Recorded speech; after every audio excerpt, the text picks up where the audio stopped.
Warning! This episode of Data and Dissonance includes strong language, bold opinions, and unfiltered political commentary from a panel that does not believe in watering down the truth just because someone's feelings might get scraped on the sidewalk. If you think the War Powers Act is a Marvel character, if you get your geopolitical analysis from TikTok influencers who can't find Venezuela on a map, or if you believe Congress only lies every now and then, you may experience emotional turbulence. Listener discretion is advised.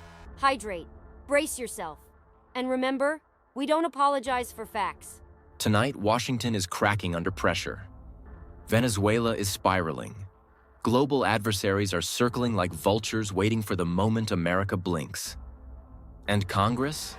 They finally woke up long enough to realize that Donald Trump might authorize a targeted strike without asking their permission. And suddenly, they're all constitutional scholars again. So what do we get?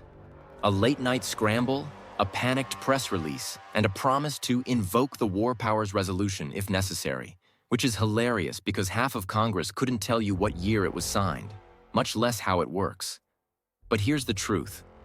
Venezuela is developing into a geopolitical fault line, and the US either leads with strength or lets China, Russia, Iran, and the cartels carve up the hemisphere. Tonight, we break down the real story, not the sanitized version on cable news. Because this showdown isn't about war, it's about power, hesitation, and whether America still has the backbone to act decisively when it matters.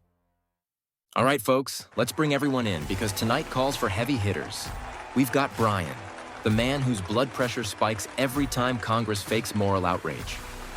If MAGA were a weather system, Brian would be a Category 5 making landfall on Capitol Hill.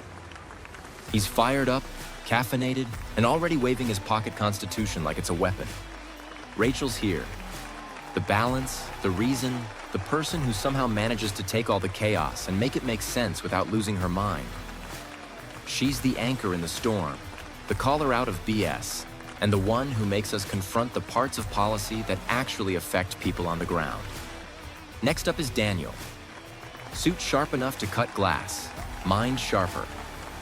He walks in already connecting dots between Caracas, Beijing, and the black sites nobody in Congress pretends to know about. When he talks global strategy, you feel like you're being briefed inside a SCIF. And finally, Skylar.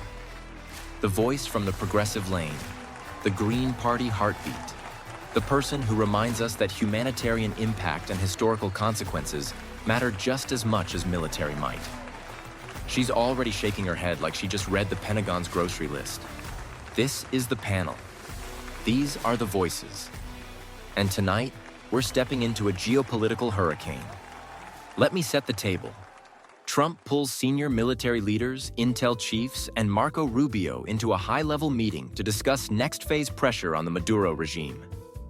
Meanwhile, Venezuela is collapsing inward. Corruption, cartel infiltration, Russian and Chinese advisors quietly moving pieces behind the scenes. The administration wants to consider strategic strikes, likely targeted, limited, high impact. Before the words even finish echoing off the Situation Room walls, Congress leaps out of its coma like someone slapped them with a subpoena. Suddenly they're screaming, "War Powers Act," like it's a fire extinguisher that only works when a Republican is president. And the funniest part? They're pretending it's about protecting troops, protecting democracy, protecting process. No, it's about protecting their ability to blame someone else if things go wrong. This is why America hesitates on the global stage. Not because our military is weak, not because our intelligence is lacking, but because Congress treats foreign policy like a TikTok challenge they forgot to film. Artie, let me jump right in because I'm about to explode. Congress acting like responsible adults is the biggest joke since CNN's ratings. These people had zero objections when the last administration launched strikes without authorization. But now, now Congress grows a spine because Trump might actually do something effective. These clowns don't want accountability. They want a muzzle. They want Trump boxed in so they can avoid taking a vote that half their donors would scream about. And Venezuela isn't some random pin on a map. It's a powder keg. Russia, China, Iran, the cartels, all using it like a staging ground. Congress treating this like an academic debate shows exactly why nobody trusts them with national security anymore. Brian's in full orbit already.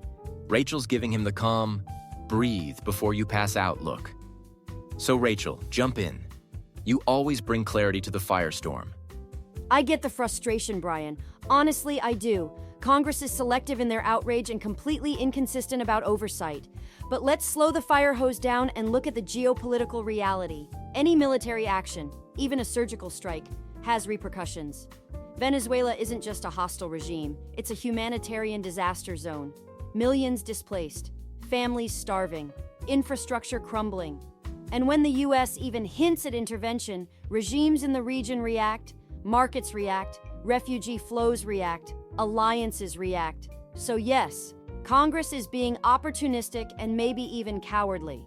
But we can't pretend military action doesn't require a clear objective, a clear exit strategy, and a clear plan for what fills the vacuum. Acting without a blueprint is how we end up cleaning up for years while local populations suffer. Daniel's nodding like he's ready to drop a classified-level TED Talk. Daniel, go ahead. Walk us through the deeper layers here. Here's the part nobody in Congress seems to understand. Venezuela is not a standalone crisis. It's a brick in a wall being built by America's rivals. China gets access to energy resources. Russia gets another foothold close to US borders. Iran gets covert transit routes. Cuba gets a blood transfusion. Narco networks get free rein. Meanwhile, Colombia gets destabilized. Brazil gets anxious. Mexico gets spillover. And the US gets a hemisphere increasingly aligned against it. This isn't about should we strike or not. It's about whether America recognizes that the chessboard has completely changed. Trump's team sees it. The Pentagon sees it. Intelligence agencies see it. Congress, they're still trying to remember which button turns their microphone on. Skylar's already leaning in like she's about to fact-check the entire Pentagon. Skylar, floor is yours. Let me be the voice of caution here, because history matters. Every time the US drops a missile into Latin America, dictators get stronger, civilians get crushed, and anti-American sentiment skyrockets. Maduro would exploit a US strike as proof of foreign aggression. Humanitarian crises would deepen. Migrant flows would spike. And ordinary people, not elites, not cartels, ordinary families would pay the price. Congress stepping in isn't automatically cowardice. Sometimes it's the only mechanism that forces a real debate before something irreversible happens. Yes, Venezuela is a strategic hotspot, but military action should always be the last resort, not the first tool pulled from the drawer. But Skylar, doesn't hesitation also create humanitarian disaster? If we let Venezuela fall deeper under Russia and China, doesn't that trap people in a long-term chokehold? Yes, but a strike without a plan does the same thing. Chaos empowers tyrants. Chaos empowers tyrants more when America does nothing. History proves that 10 out of 10 times. Strength prevents chaos. Weakness invites it. But Brian, strength without strategy becomes chaos in itself. That's the trap. This is why Congress is the worst arena for this debate. They don't understand nuance. They see headlines, not networks of influence, stretching across continents. Maduro is a puppet. Hitting Venezuela hits much bigger players. And that is the point. This showdown isn't about Venezuela alone. It's about whether America still leads or waits for permission from a Congress that hasn't read a full briefing since the Obama years. Tonight's show is powered by Data and Dissonance merch. Hoodies, patriotic tees, Gen X gear, mugs, tumblers, socks, and of course, the Data and Dissonance coffee line. Light roast, medium roast, dark French roast. All roasted in America. All supporting the show, my family, and the mission. Hit the link, support the fight. As we wrap this up tonight, I want to take a minute and step back from the noise. Step back from the panel's debate. Step back from the headlines. Step back from the political tug-of-war happening across DC. And look at what this moment actually means for America. Because Venezuela isn't just a country in crisis, It isn't just a geopolitical hotspot. It isn't just another foreign policy headache on the long list of things Washington pretends to understand. Venezuela is a mirror, a brutally clear one, reflecting exactly where our nation stands in the world right now. And that picture isn't simple. It's complicated, messy, and uncomfortable. But if we're going to understand what leadership means, then we have to be willing to stare into that mirror without flinching. We have a Congress that has spent years proving that political survival matters more to them than national survival. We have lawmakers who only dust off the Constitution when it's politically convenient. We have a media class that can't explain the difference between an airstrike and a no-fly zone, but will lecture you for an hour about nuance. And we have global adversaries who watch all this dysfunction and laugh. Because they know that indecision is our weakness. They know that hesitation buys them time. And time is the greatest weapon an authoritarian regime could ever ask for. And I think that's what frustrates the American people the most. It's not the idea of intervention. It's not the idea of restraint. It's not the debate itself. Because debate is healthy. Debate is necessary. What frustrates people is the feeling that nobody in Washington is thinking beyond the next news cycle. Nobody is looking at the long-term consequences. Nobody is willing to say, here's the plan, here's the mission, here's how we protect American interests without stumbling into chaos. We've become a country where strength is labeled extremism and decisive action is treated like a scandal. Unless the right party does it, in which case it's called courage. But let's talk about reality for a second. If America retreats from the world, someone else will fill the vacuum. And it won't be Sweden. It won't be Switzerland. It won't be Canada with a stack of strongly worded letters. It will be regimes that want to break the world order, not stabilize it. It will be regimes that imprison dissidents, silence journalists, rig elections, and weaponize poverty. It will be Russia, China, Iran, the cartels. Forces that thrive in chaos, not in peace. Venezuela isn't just their problem. It's a pressure point that touches every ally, every border, every supply chain, every regional government, and every strategic interest the U.S. has in the Western Hemisphere. But here's the painful truth. America cannot lead if America cannot decide. Leadership requires conviction, not endless committees and procedural theatrics. Leadership requires coherence, not dueling press conferences and finger-pointing. Leadership requires courage, not political hedging disguised as oversight. And right now, Venezuela is the test. It's the test of whether we can still stand firm in the face of crisis without apologizing for the fact that we are, and always have been, the stabilizing force of the free world. A leader doesn't wait for permission. A leader doesn't check Twitter before making a decision. A leader understands that hesitation can be as dangerous as aggression. And that's where this all circles back.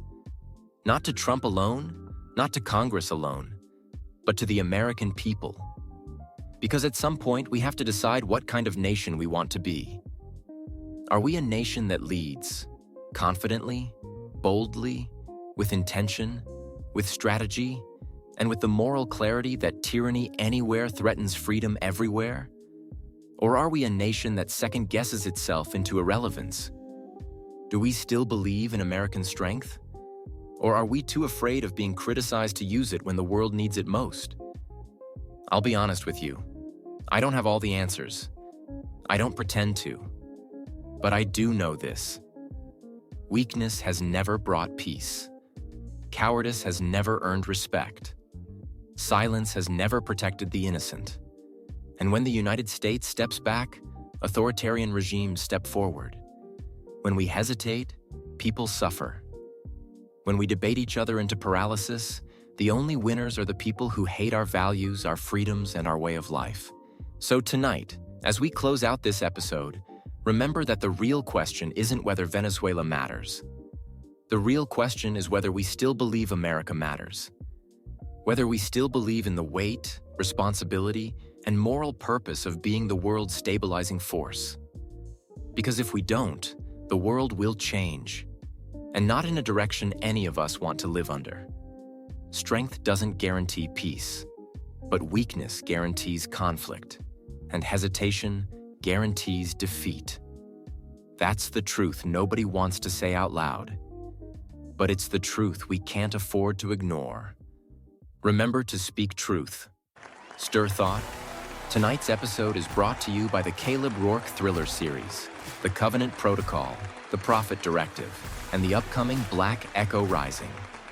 If you want high-stakes action, deep conspiracies, and a story universe that mirrors the same themes we break down on this show, power, corruption, courage, and the fight for truth, these books are for you. They're independently created, fueled by this community, and every purchase directly supports the work we're doing here on Data and Dissonance. Grab the series on Amazon and dive into a world where heroes rise when the world gets dangerous.